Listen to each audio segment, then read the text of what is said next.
Well, hello everybody. It's been a while. Welcome back to Mohawk Motors.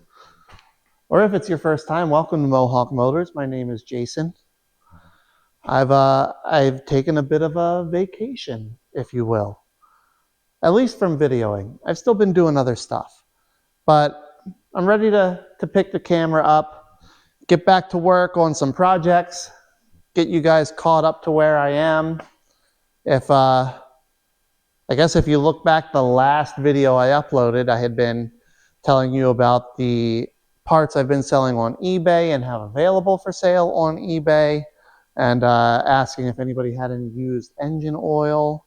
So I want to start out with a huge shout out to Tim at Sheeler's Garage in Gettysburg. He reached out to me after I put that video up and let me know he had a bunch of used oil that he gave it to me, which I really, really appreciate. He kept me warm for the last bits of winter. And I've been taking my stuff to Sheeler's for a while now. They were doing my enhanced inspections. Unfortunately, they are not doing enhanced inspections anymore, but they do all kinds of automotive service. I can't think of anything they don't do. So if you're in the area and you're looking for a good shop, Sheeler's Garage in right near Gettysburg, Pennsylvania.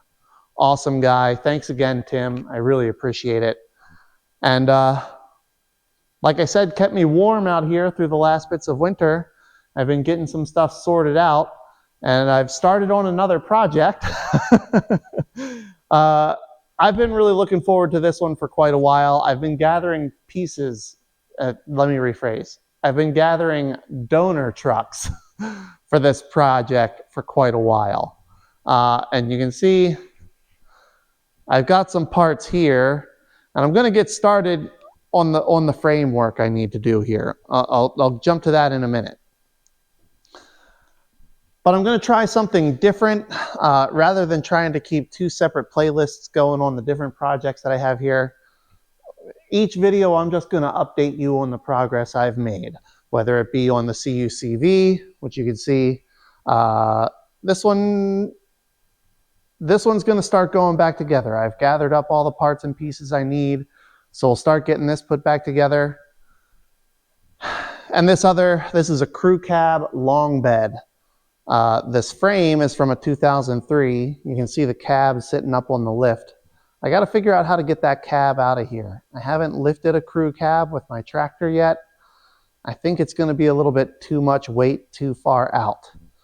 So I'm going to have to sort that out because I do want to save that cab. I think I'll be able to use it for something else in the future. But I mainly bought the truck for the frame. What I'm planning to build here, and I guess I'll just spill the beans to you. I'm building a Duramax powered manual transmission truck. This one's going to be a 2002. Last year of the round headlights and the HD style earlier hood. So this one's going to be a 2002 2500 HD with an LB7 Duramax engine, a ZF6 manual transmission, floor shift manual transfer case. I believe it's the NP261 XHD, 261 or 263 XHD, I can't remember.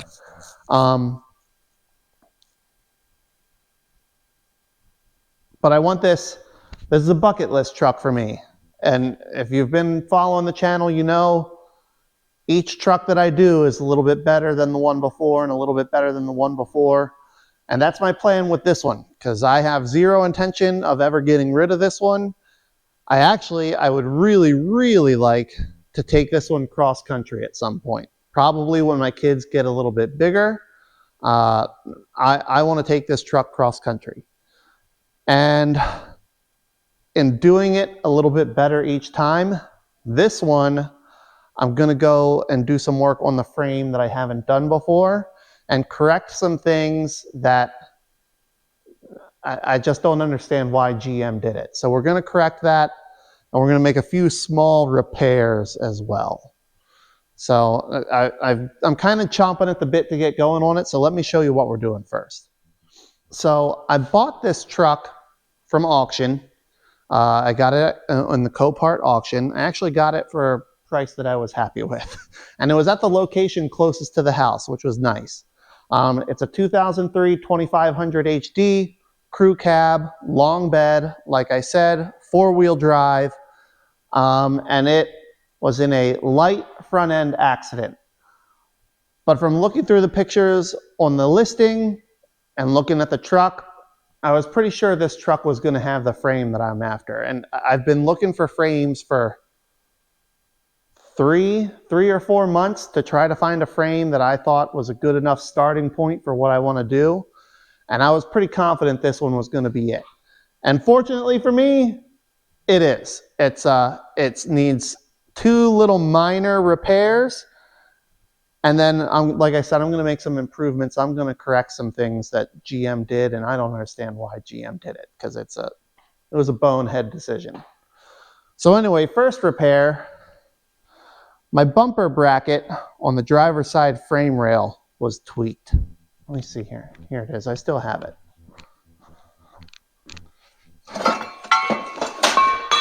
This thing was all busted up. You can see those welds are broken. It sheared most of the welds that hold it to the frame rail. The hit was pretty much directly onto that frame bracket. So once I got all the drivetrain out of it, I got it sitting nice and level, I got my tape measure out and pulled my tape measure. And by my measurements, this frame is still exactly square.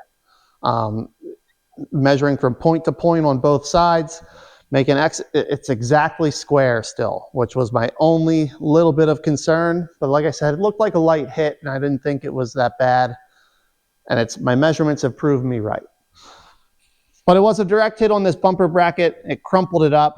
So I fortunately have a frame out back that is bent, but had a perfect driver's side bumper bracket.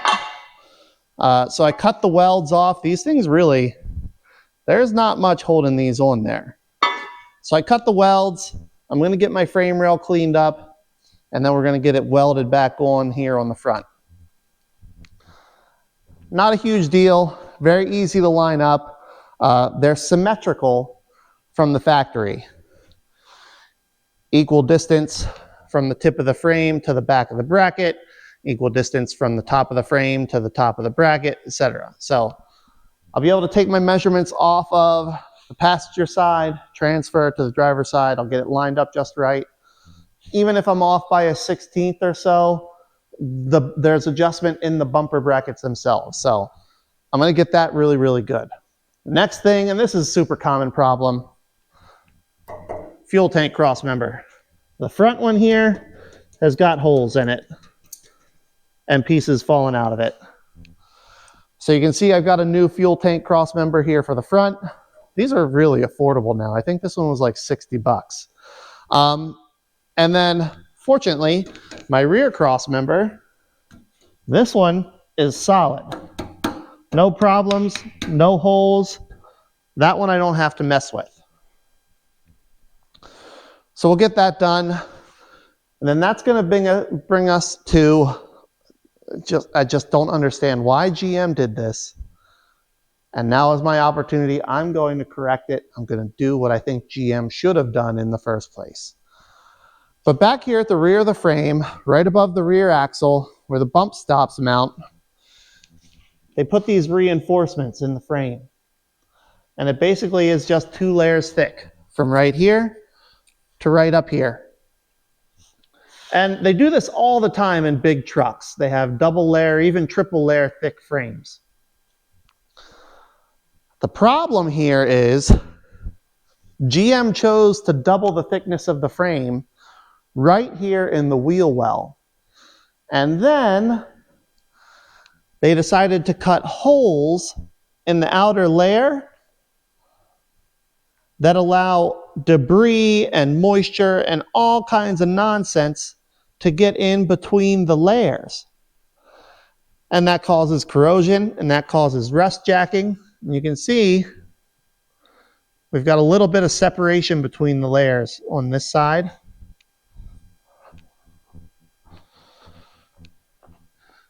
And we've got a little bit on this side as well.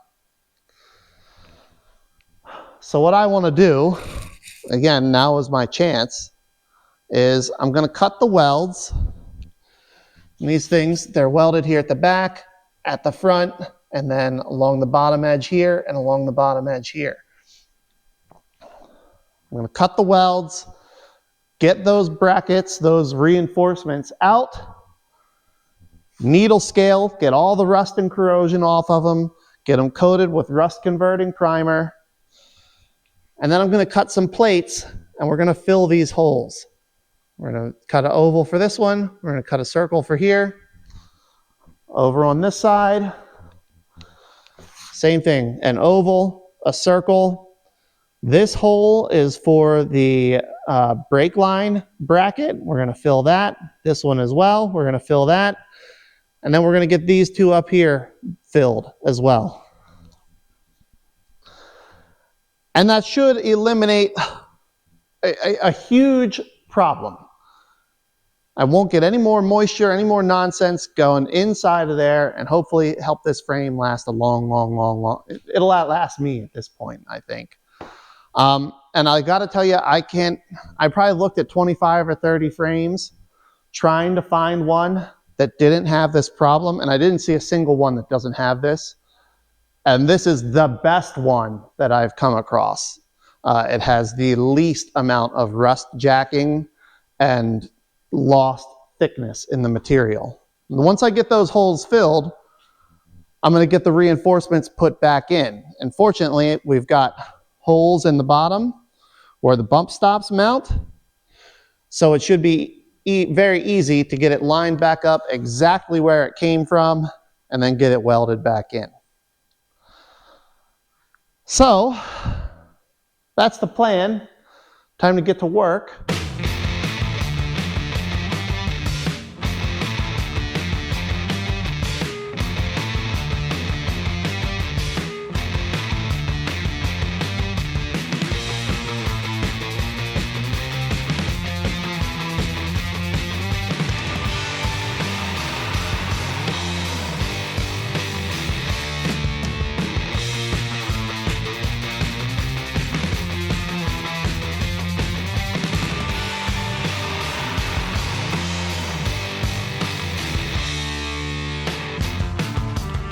Team.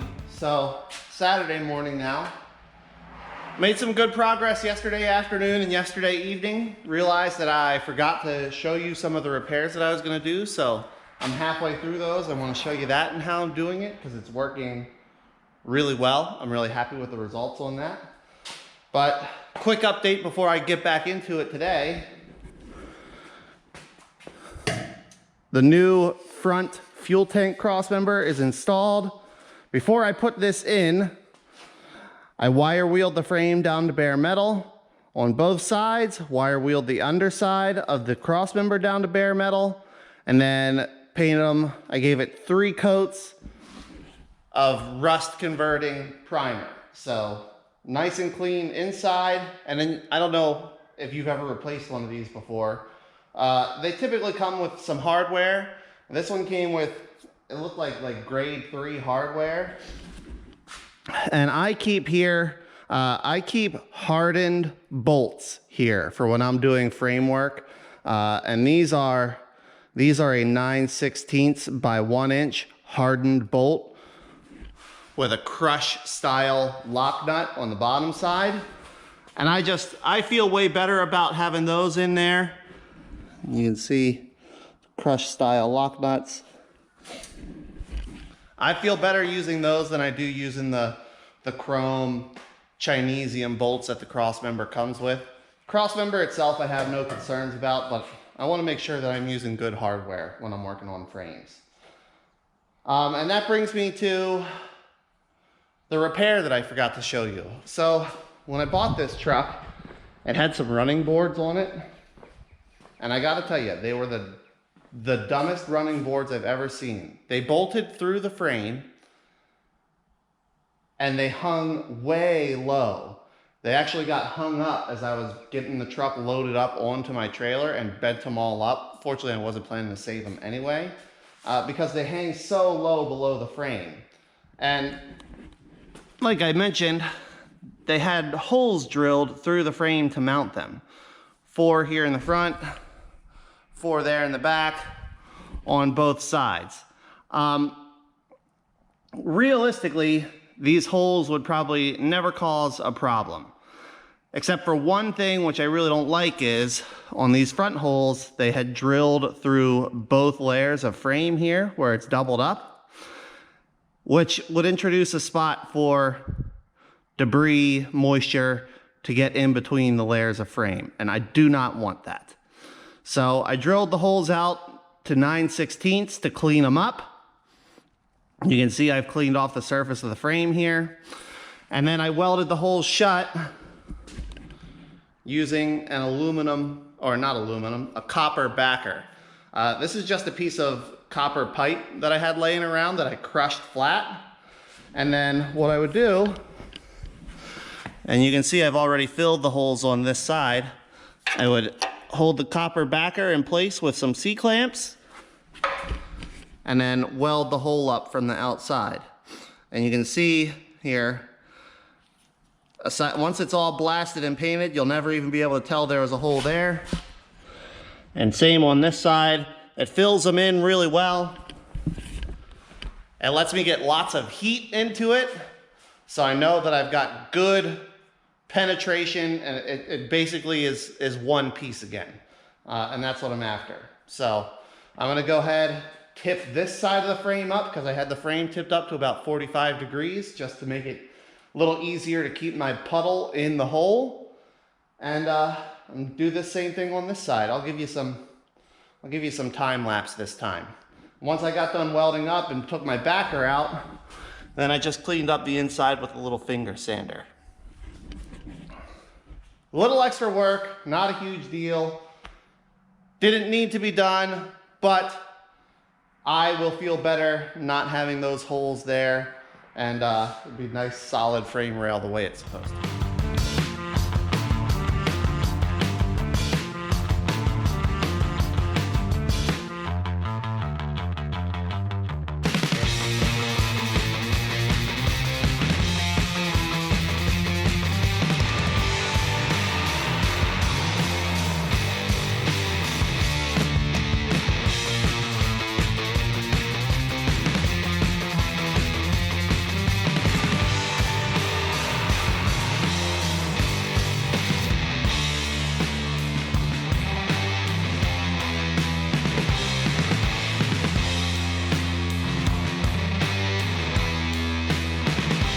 All right, folks, how about an end of the day update?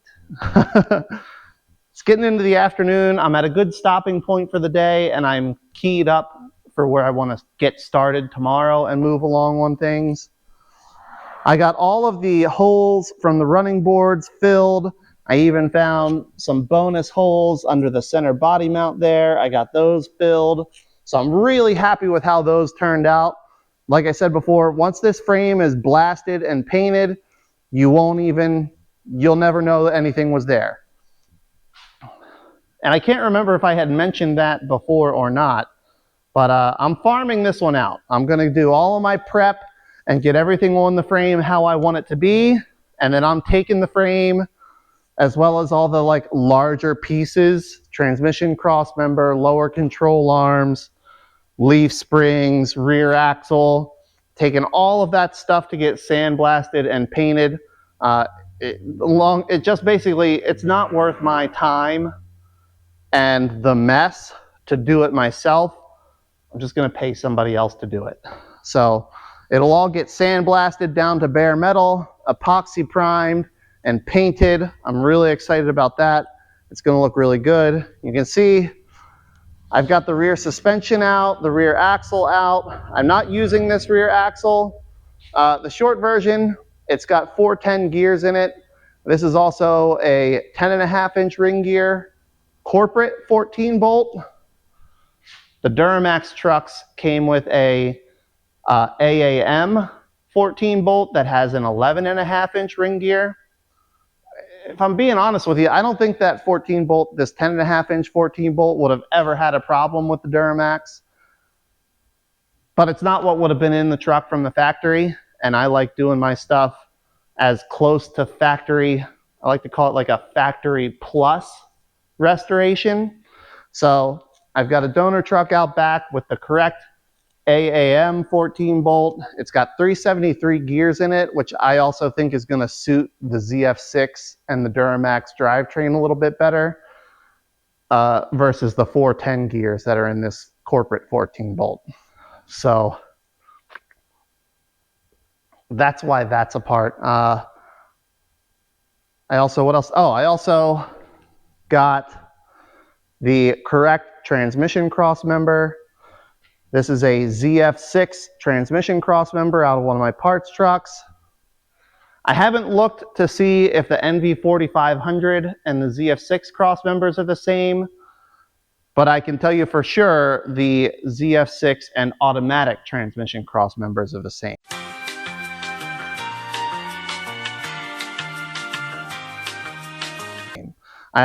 From what I can tell, it's because the height of the transmission tail housing where the transmission mount bolts on is different.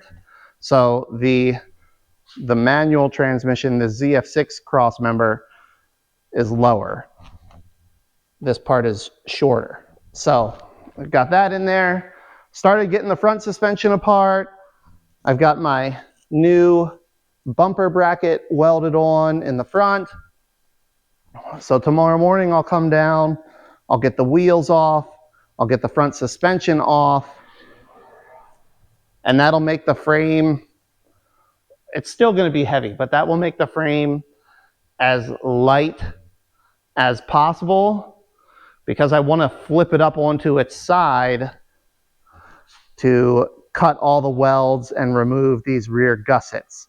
So I'll flip it up on one side, get one taken care of, cut the welds, get it out, do my scaling and cleaning and planing, and then I'll put that one back together, and then I'll flip it over, do the other side, the same process. It'll be as rigid as possible and as not heavy as possible. I'm still going to use the hoist and everything to do all the maneuvering, but that's it. So good day's work, good progress. I'm happy with it. Everything's coming along. Like I said, I'm happy. I think by the time I get this thing sandblasted and painted, it's going to be as good as ever, if not just a teensy bit better than it was from the factory, because we're going to fix that bonehead decision in the rear, and it'll be a good truck. So that's it. See you guys tomorrow morning.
Well, everybody, I've got one reinforcement removed, and I'll show you what I'm talking about in these things and why it's worth it to me to do this.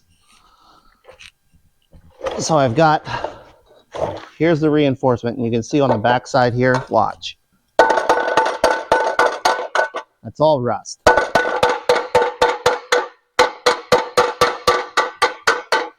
All of that. We don't want any of that in there. And then same over here on the frame side. All rust. So what I'm going to do here, unfortunately, I don't think we've lost much thickness yet.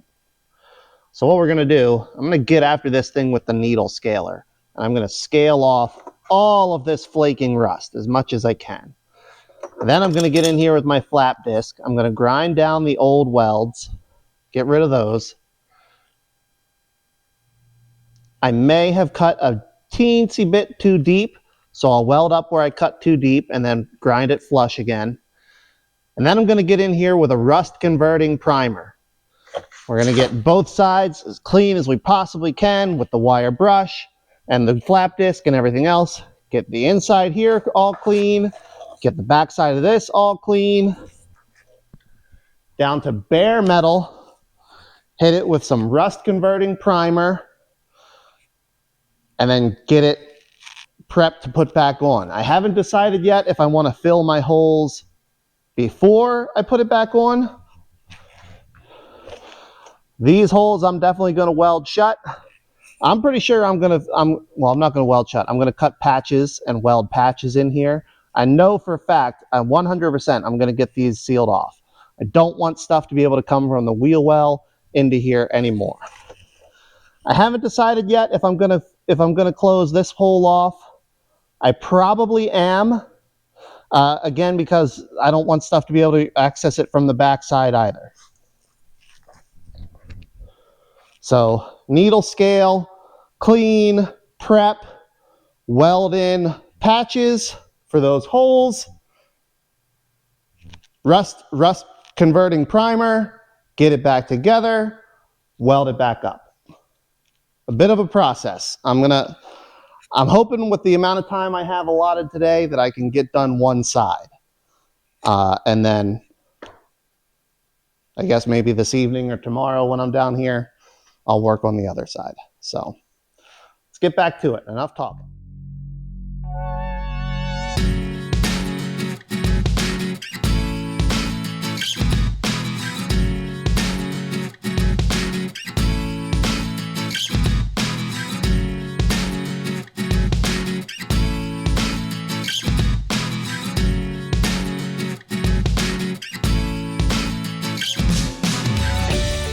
Well, everybody, it's a while later. It's actually into the evening now. I spent the afternoon with the family and kids and wife, and we had dinner and all that stuff. But now that's done, they're in bed, I'm back to work. And I think I'm ready to weld this stuff back together. I've got my plugs welded in on the outer layer of the frame. Happy with how that turned out. I haven't welded the outside yet. I'm going to have to flip the frame over to do the other frame rail. So when I do that, they'll be face up. They'll be super easy to weld from the outside. So I'll just weld them then. I've got my inner piece here, and I realized / decided what to do here is once I get this plate set back into place in there, I'm just going to weld the perimeter of this hole, and that will bond the two pieces together. Should add a little bit of strength, and it'll keep stuff from getting in there. So that's what I'm going with. Yeah, that's it. I'm going to use the bump stop mounting holes here to align down here. That'll get me right back where it should be. Easy peasy. So let's get to it. Let's get it in there. Get started on the other side.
folks, it's the next evening, I think. I can't remember.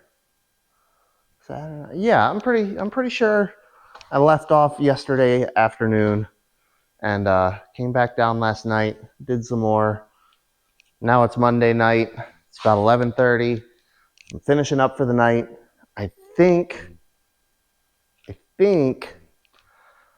I'm done with the frame. I think the frame is ready to go to sandblasting and paint. I did finish up my rear supports. You can see there's the driver's side. Very happy with how that turned out. There's the passenger side. Happy with that one also.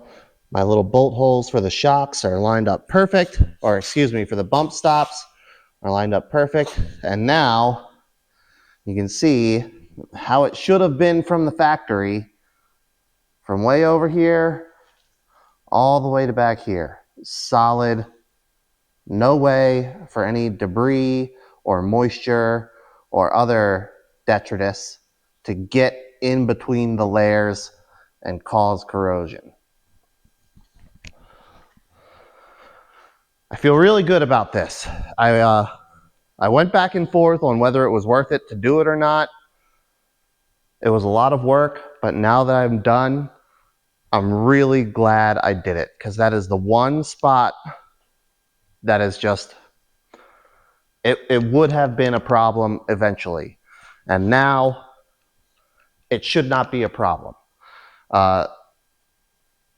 These frames have a few places where they tend to have rust issues.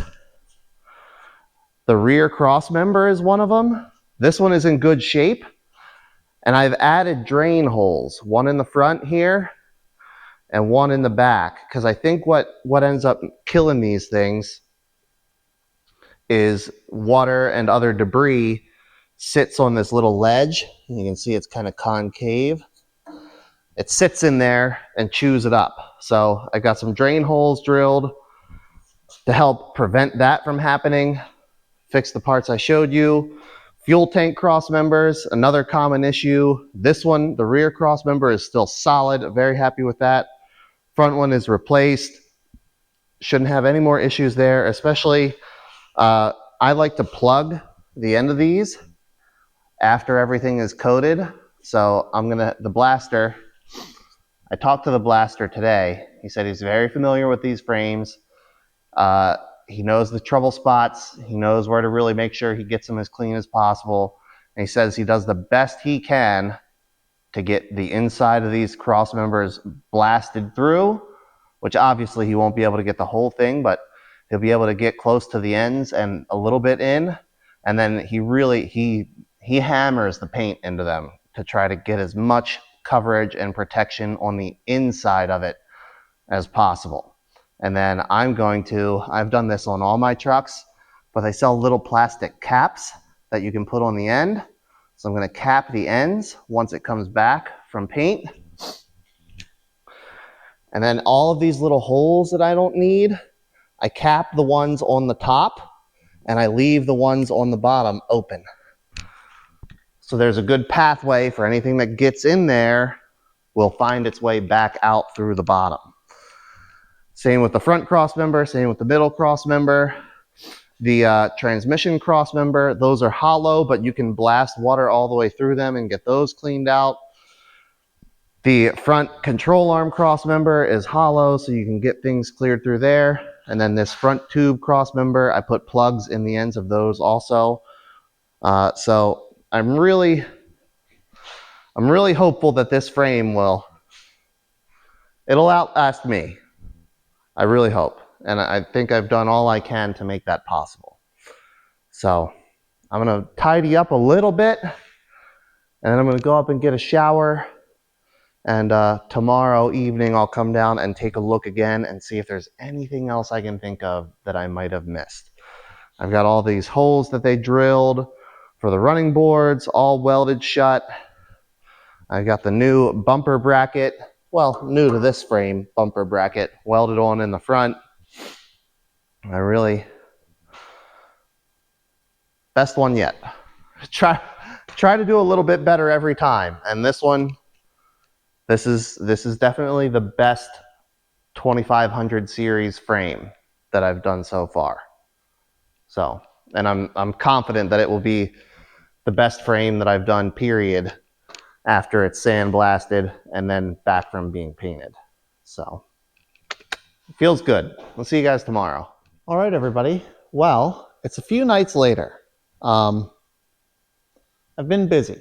I've been getting all the parts that I need for the frame and for the chassis, everything that I want to take for blasting and painting. And I've got everything is gathered up.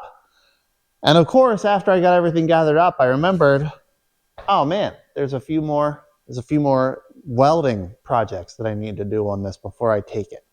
And what reminded me is I brought my donor truck in. And I'll tell you more about this thing later, but it's a 2002 3500. It's got an LB7 Duramax, ZF6 manual transmission, and NP261 XHD transfer case. And that's the drivetrain I'm going to be using in this truck. I am using a rear end from another truck because the rear end in this one, something's wrong inside of it. I think it's got a bad pinion gear, maybe two bad pinion gears. I pulled the cover. It's no good. We're getting off track here. But anyway, I figured I'd show you those couple modifications that I made to the frame before I get this thing moved outside, because I'm going to take it and drop it off to be blasted and painted later this week. This is going to be the end of the video. But the modifications that I needed to make, you can see my plate here with all the holes drilled in it. That is going to be to mount the fuel lift pump. The donor truck has one on it already. Even if it didn't, I was going to be adding one. It was nice to have that one here because I was able to use the original mounting brackets to template and make my mounting bracket that I've welded into the frame here. The lift pump, basically, it feeds pressurized fuel to the high pressure CP3 pump. From the factory, these trucks, there was no pump except for the CP3. The CP3 had to suck fuel from the tank all the way up to the engine through the fuel filter and then into the CP3 and then pressurize it, put it in the fuel rails. Having the lift pump mounted down on the frame, you can get a siphon effect from the tank into the pump, and then the pump feeds the CP3 with pressurized fuel, which is much better for starting on these trucks in general because there's way less likelihood of air getting into the fuel system before the CP3. And it also, I can get a little bit better filtration out of it. The one thing though, this is just my personal preference. If it's what you like, fine. I don't want to see it. You got to remember, my style is to have these trucks look, appear, function as though they came from the factory that way. And it's a little bit exaggerated now because I've taken the bracket off, but this is an Air Dog. Fast also makes lift pumps. But typically they come with brackets. You can mount them on the outside of the frame and they hang down just a bit depending on how you mount them. I haven't seen anybody mount one using the brackets they come with and not be able to see it from outside of the truck. And that's just not my style. They're fuel filters, guys. I'm not trying to show off my fuel filters. So I've modified the mounting bracket here and I've welded it into the frame in such a way that I have some adjustment and I'll be able to mount that lift pump nice and high up to keep it out of view, out of sight. You won't see it unless you're under the truck. And that's what I want. And just for reference, in case you're having any questions, the newer Duramax trucks, like my 2017 with the L5P, the factory fuel filter is very close to that location anyway. So I'm calling this a restoration plus build. I'm trying to do it better than GM. We've learned a lot about these trucks in the last 20 years. There's lots of things I can do to improve it, and that's what I want to do. You probably noticed my other couple brackets over here. Those are for an air compressor and tank. I am running the 5 leaf springs. 5 or 4? No, I'm sorry. 4 leaf plus overload leaf springs in the back of this truck. Most of the time when I drive this truck, I probably am not going to have much weight in the back of it. Honestly, I don't have any plans of actually using this truck for work, like hauling. This is a bucket list truck for me. I'm definitely going to drive it and enjoy it. I may load the bed up with camping gear at some point and go camping. But one of my long-term goals with this truck is to go cross-country with it. And when I do that, we're probably going to take our camper. And with that in mind, I want to have what I need to have air helper bags on the rear suspension. I'm not going to install them right now. They'll come later because I don't need them right now, and they're not cheap. But I do have the compressor and the tank. Those I put those on my Christmas list a while ago. They were gifted to me for Christmas. And they're going to mount right there on those 2 brackets. So they'll be out of the way. They'll clear my torsion bar cross member, and it uses up that little bit of dead space. I'll show you here on my donor / mock-up truck. This part of the frame from factory, there's nothing over there. The fuel rails run inside of it, but otherwise there's nothing there. So it's a perfect spot. I can get my lift pump mounted. I can get my air compressor and tank mounted, and they'll be out of sight, tucked up under the truck, inside the frame rail where they're less likely to get hit with dirt and debris and other things flying off the tires. So it should be a nice, safe place for them to be, out of sight, out of the way, no problems. So I got those welded on. I'm really excited about this stuff, and I think that's why I'm rambling. But anyway, that's complete. You can see I've got the frame on a pallet to make it easier to load and get onto the trailer. I have also, you can see outside here,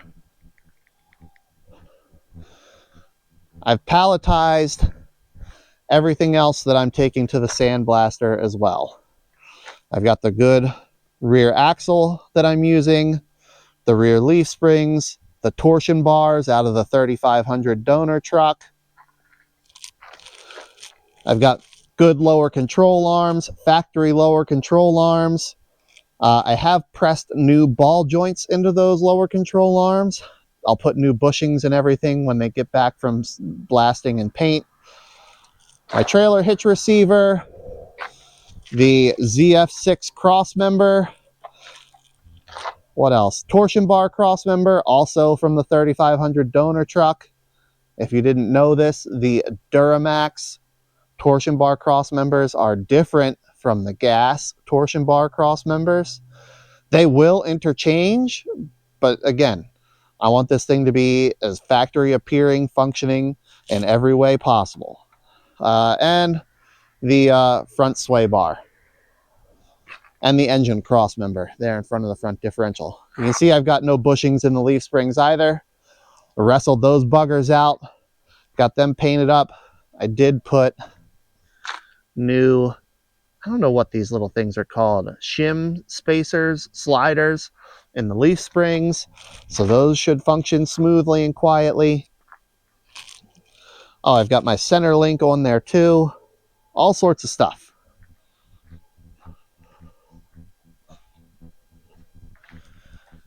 Basically all the parts that I want to be the same color as the frame, and parts that are just, they're too big to do conveniently in my blast cabinet. That's the real thing. I don't want to try to blast these parts here. It's messy, it's a pain in the butt. And the place that I'm having it done, honestly, the price alone, they said between $1,000 and $1,500 to blast all of this stuff to bare metal, epoxy prime it, and then 2-stage paint it.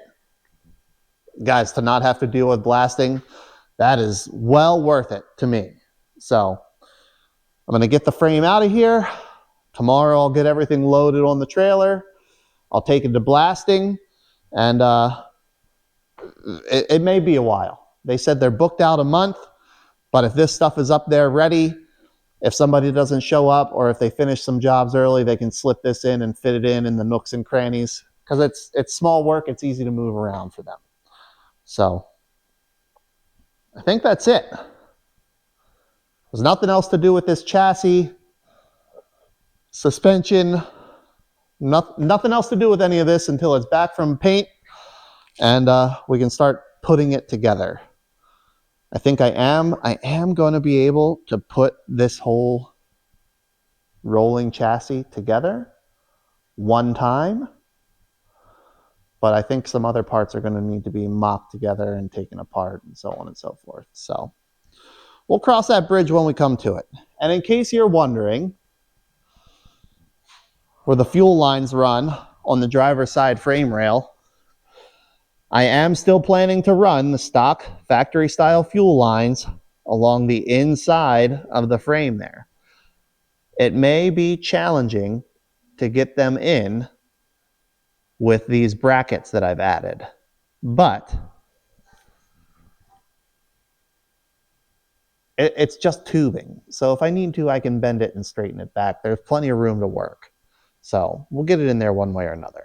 But for now, I'm satisfied. I'm happy with it.